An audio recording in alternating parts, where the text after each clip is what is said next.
Tout a commencé dans la poussière d'Orient, quand le ciel s'est chargé d'un souffle effrayant. 3 femmes, 3 cœurs, unis dans le malheur, fuyant le génocide et sa froide douleur. Sur le quai des adieux, le monde s'est fendu, le père et les 4 fils ne sont jamais revenus.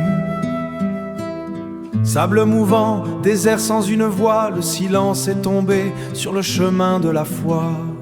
2 bateaux ont largué leurs amarres d'argent, l'un vers l'Amérique et ses rêves changeants. La grand-mère a crié un adieu à sa sœur, séparée par les flots, unie par la peur. L'autre navire a pris le cap de Marseille, en vain sur le port, sous un triste soleil. Elles étaient 3 femmes, sans rien que leur courage, pour braver la misère et l'exil sans bagage. C'est l'histoire gravée dans le marbre et le sang, le long cri d'un peuple, le cri d'un enfant. De la Drôme sauvage aux plaines de l'Exode, la vie se réinvente selon d'autres codes. Pas besoin de mots quand l'âme se souvient, la tribu perdure, le futur nous appartient.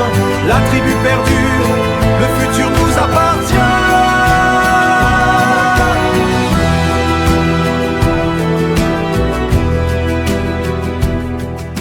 Elles ont marché loin jusqu'aux terres dromoises, oubliant les douceurs des contrées arméniennes. Dans la dureté du vivre et le manque de mots, elles portaient en silence le poids de leur fardeau. Puis vint l'an 40 et Jean a vu le jour, dans l'ombre d'un père privé de son retour.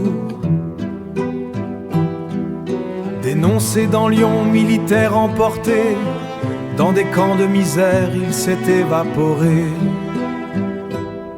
L'enfant n'avait que 3 ans quand l'absence est venue, bâtissant sa jeunesse sur une ombre inconnue.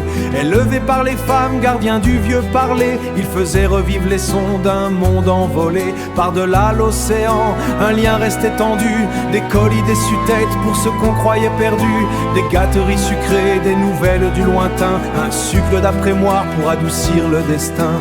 L'histoire n'est pas simple mais elle est souveraine, coulant pour toujours dans les fils de ses veines.